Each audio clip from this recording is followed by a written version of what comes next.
మామూలుగా ఎక్కడైనా న్యాయస్థానాల్లో హెబియస్ కార్పస్ పిటిషన్లు దాఖలైతే వాటిని అట్‌మోస్ట్ ప్రయారిటీతో న్యాయస్థానాలు విచారణ చేస్తాయి. ఎందుకంటే హెబియస్ కార్పస్ పిటిషన్ అంటే ఒక పౌరులు కనిపించకుండా పోవడం. దాని మీద చాలా సీరియస్‌గా విచారణ చేస్తాయి.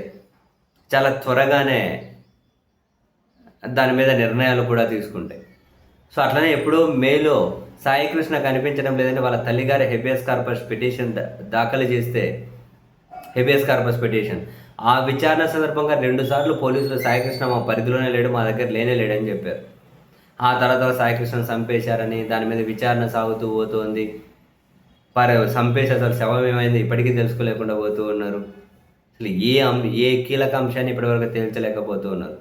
అండ్ హైకోర్టులో వేసిన హెబియస్ కార్పస్ పిటిషన్ ఏదైతే ఉందో దాంట్లో ఇప్పటివరకు పోలీసులు కౌంటర్ కూడా దాఖలు చేయలేదట. ఇది ఇంకా హైలైట్. కౌంటర్ కూడా దాఖలు చేయలేదట. తాజాగా హైకోర్టు చాలా సీరియస్ అయిందట. అంతా విషయం అంతా ఫుల్ వేడిగా తగ్గిపోయి ఇప్పుడు కూల్ అయ్యే పరిస్థితి వరకు వచ్చింది. ఆ సాయికృష్ణ వాళ్ళ కుటుంబ సభ్యులు కూడా ఏదో వేసుకున్న పిటిషన్లు వెనక్కి తీసుకునే పరిస్థితులకు వాళ్ళు ఎందుకు వచ్చేసారో మనకు తెలియదు, కానీ వాళ్ళు అటువంటి పరిస్థితుల్లో ఉన్నారు. ఇప్పుడు హైకోర్టు సీరియస్ అయిందట.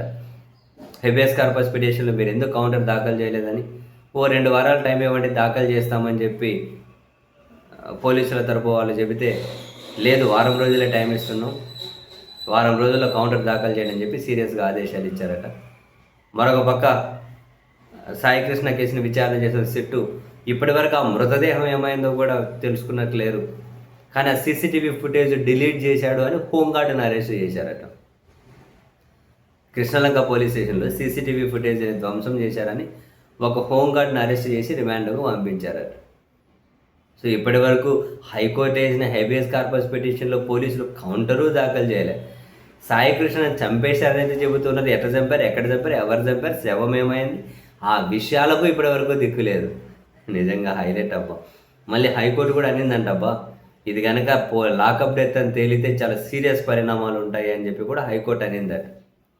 మరి చూడాలి దీనికి ఏం ముగింపు వస్తుంది.